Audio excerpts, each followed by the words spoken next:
Okay, hi guys, my name is Shelby and welcome to Voice for the Vanished.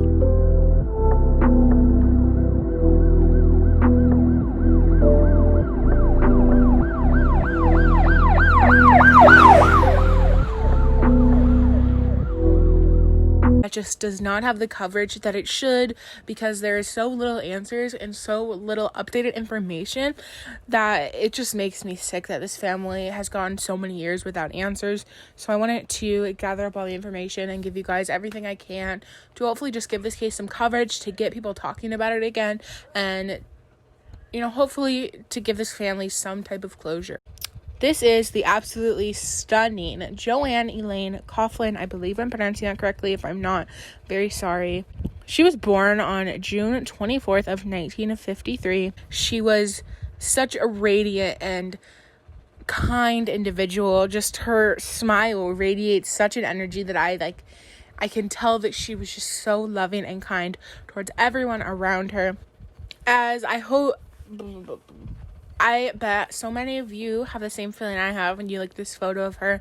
She's just so beautiful and radiates such a positive energy, and that is no lie. When it comes to her family speaking about her, she was just such a positive and kind light, very passionate about what she was interested in and her career choice. At just 21, she was in college. She was majoring in theater. She was an actress, incredibly passionate about her career. And as a child, Joanne grew up incredibly happy and incredibly smart and kind. She was a friend to everyone and got straight A's during her entire schooling career.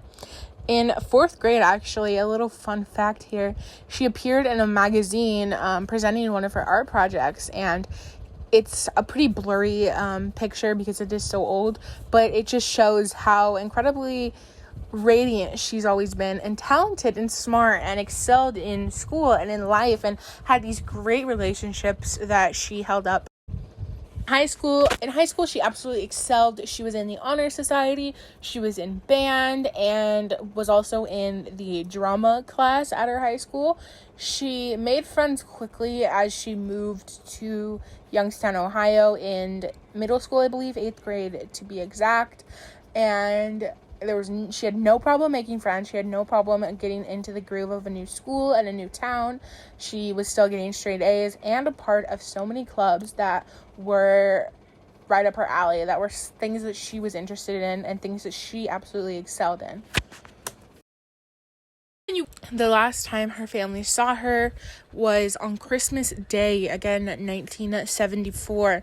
They had a wonderful time. They saw Joanne often. They saw their entire family often. So her parents and her siblings, they didn't just see each other on Christmas. This wasn't just a big Christmas occasion. They saw each other often, but Christmas Day, they had a wonderful day. They did all their Christmas traditions of opening presents and eating some dinner, and they actually played a game up until about 1 a.m., laughing, having a grand time, nothing pointing to Joanne wanting to go away, Joanne being in a bad situation, or absolutely anything like that. Nothing pointed to anything different in Joanne or Joanne's life. She was happy. She was with her family. She was having a good Christmas and doing well in school. The following day after Christmas, so December 26th of 1974, Joanne had to go to work as usual.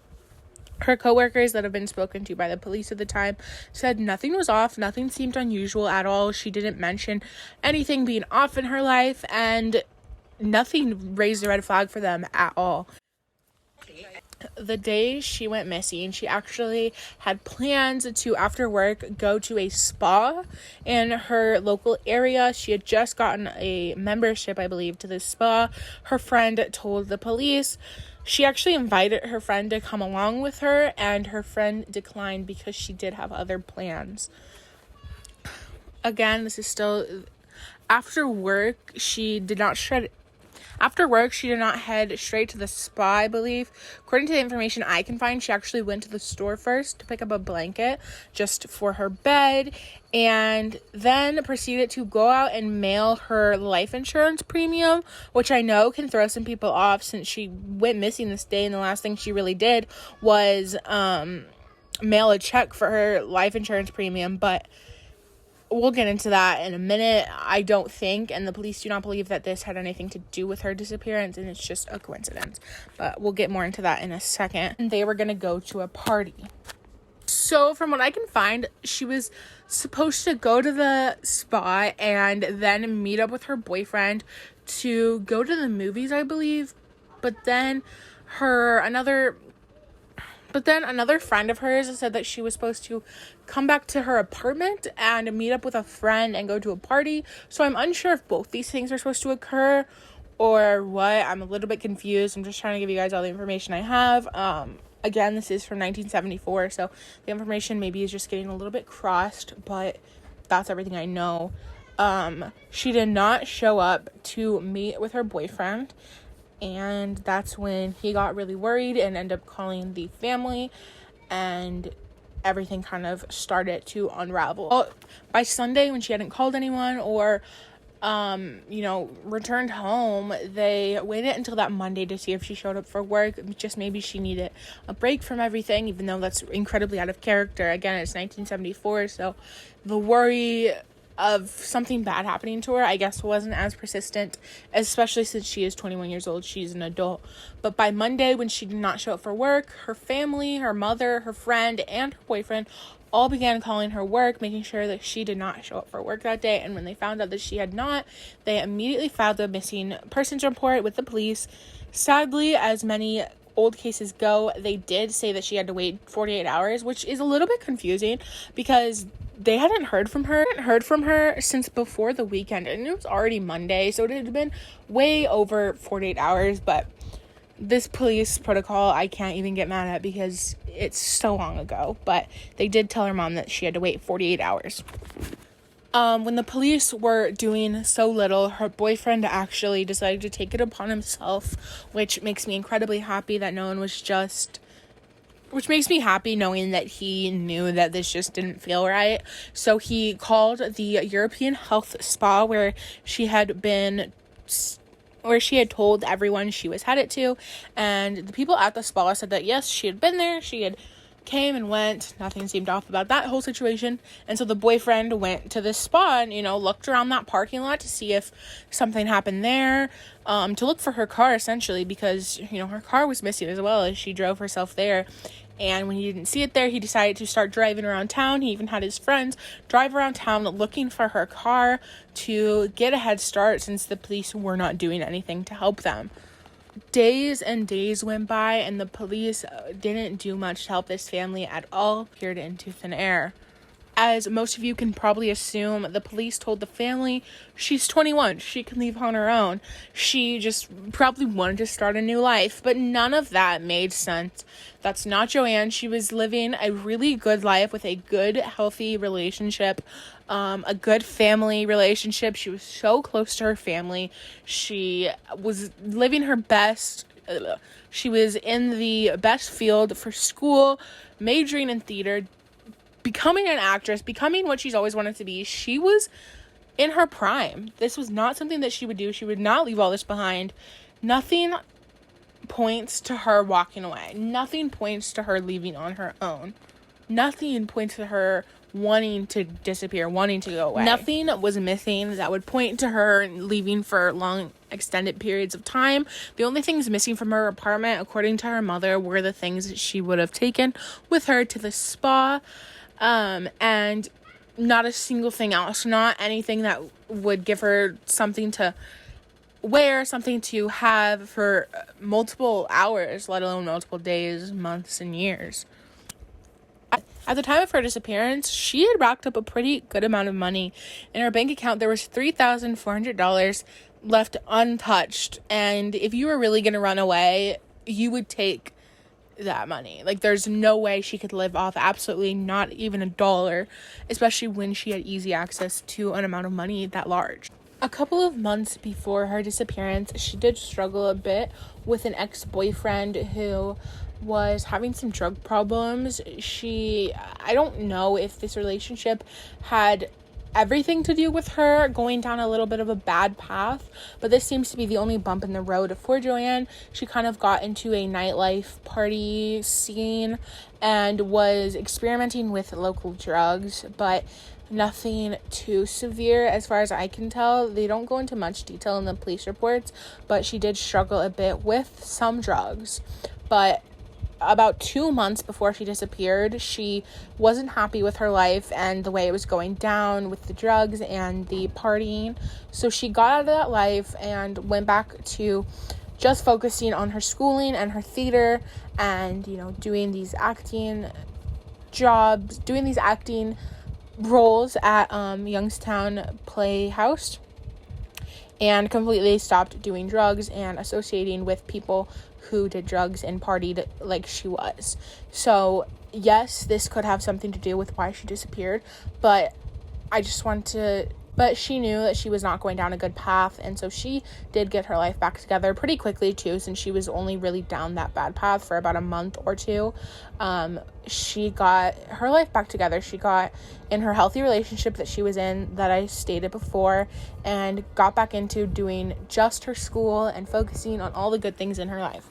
About a week after her disappearance, someone tried to withdraw about $800 from Joanne's bank, but luckily Joanne's mother did call the bank to tell them, before this even happened, to tell them what was going on, to tell them if someone tried to withdraw money from this account, to alert the police, to alert the family.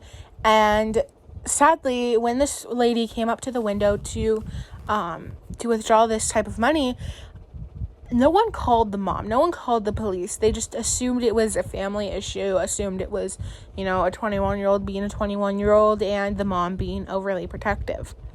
But the bank teller saw the news, saw that Joanne was missing, and realized his mistake. So he called the family and called the mother specifically, and the mom was incredibly mad that the bank teller had waited so many days, because it was about 7 days after this happened. I guess Joanne's mom went down to the bank to bring a picture of Joanne and to check the handwriting. She said that it was not Joanne's handwriting, and when she showed the picture to the bank teller, he said that it was not Joanne. This woman that tried to extract this amount of money was not Joanne, didn't look anything like her, and apparently this woman was dirty and looked like she was drugged out. The police finally cared and looked more into this case, and they ended up being able to find this woman who tried to extract this amount of money, and I'm unsure of her name. I don't know if it is out there, but this woman claimed that two men basically asked her to go extract this amount of money, and they stayed behind somewhere near the bank. They found the men, I believe, from what I can tell. Again, this is such an old case that some of the information is hard to find and, written a little bit differently. Basically, from what I can find, the men were found, questioned, but then let go and never charged. So I'm not sure how that even happened when they had access to a missing woman's bank account, but I'm just trying to give you guys the information I have. I know it doesn't make sense. Again, I'm just having a little bit of an issue trying to find accurate information to make sure this is correct, but apparently the woman and the two men associated with this bank fraud were actually found dead and wound up missing within the next 2 years after Joanne's disappearance. There was also 2 more boys connected to these men who were a part of Joanne's bank fraud that wound up missing, and they were also police informants. They were working for the police to try and break this sort of underground drug use and trafficking that was happening in the town, and so everything was connected back to drug use and people in the drug community in Youngstown, Ohio, and it was also connected to people being informants for the police, and the police just not really doing much. Damn it. Apparently, one of the 2 men associated with this incident with the bank did wind up going missing, I believe. Again, this information is really hard to make sure it's correct, but apparently one of the men doing this did wind up missing, and the other man is suspected of multiple different murders. So it just makes me sick to my stomach that the police didn't investigate this enough at the time to nail him for this, because obviously he does have a huge involvement, and there is about 5 other missing people as well as murders that they believe are all connected to this man named Robert. And he is one of the men the woman named for being the one who gave her the bank information and told her to extract this amount of money. So it just blows my mind that this man has not been charged. It blows my mind that this man has not been officially connected to any of these cases, let alone Joanne's. A little bit of some weird miscommunicated information I'm about to give you guys.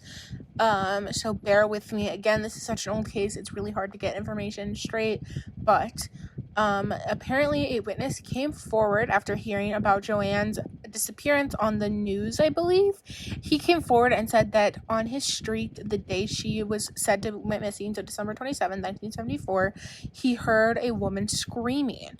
And I'm unsure if he saw this woman. I don't believe he did, but it was on a specific road, and he contacted the police about it. So the police did go to the street, go to other families on the street, and ask them if they heard a woman screaming. And it's kind of weird because I'll put in a clip right here, but the police said that they did not hear a woman scream, like the other families on the street did not hear a woman scream. But then the interviewer actually says that she also spoke to these families that lived on the same street as the guy who heard a woman screaming on that day, and that they did hear a woman scream. And then the police changes his information and gets a little bit thrown off by the fact that this woman knows that these neighbors did hear someone scream, and then says, oh no, yeah, they did hear a woman scream, but we're unsure if it was Joanne. And it's a little bit weird, in my opinion. A year later, Joanne's mom was just frustrated with the entire case and went to another police department, I believe, and asked them to look into her disappearance. And when they did, it also led back to the street where the man, as well as the second family, heard a woman screaming on the day that Joanne was last seen. One of the bodies of the men that I said before that were murdered was actually found only about a half mile from this street, which is Villa Marie Road, I believe. But where does it say they heard a woman scream on the day she went missing? So his body being found not very far from this road is incredibly suspicious and leads back to this road every time. Again, the information is a little foggy here, but when the officials learned that all these things connected back to Villa Marie Road, they attempted to go and check these quarries. There were very large quarries around this area, I guess, and they attempted to check them, but I guess they were having trouble finding out which ones were blocked during the time that she actually went missing. Again, this is about a year and a half after she even went missing. So certain roads were blocked off, and they were unsure of which ones were open during the time so that they could look for her.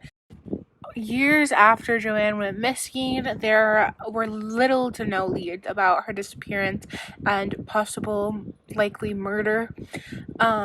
They thought that money was the main motive for this, but as her disappearance was connected to so many other disappearances and murders, all connected to an underground drug trafficking situation in the town, it is likely that she was murdered because of this.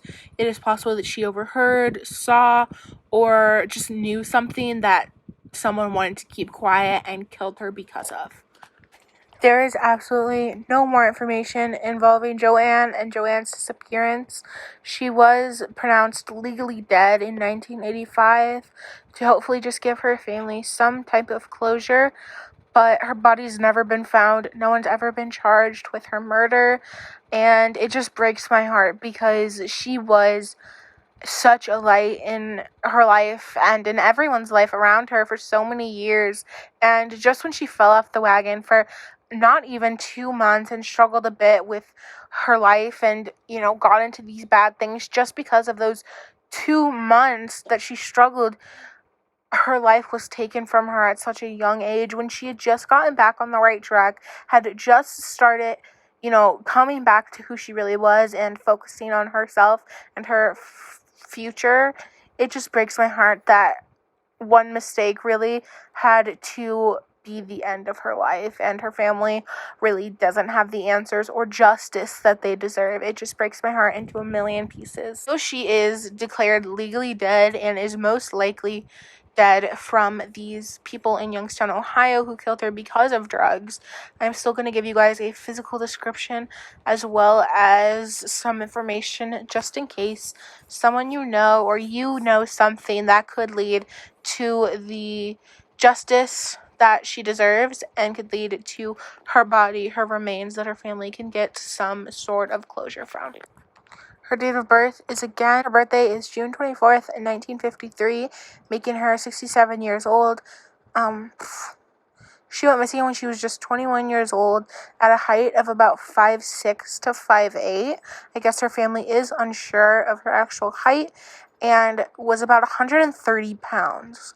At the time of her disappearance, she was wearing a green leather jacket, a black shirt, a blue tie, blue jeans, and tan shoes.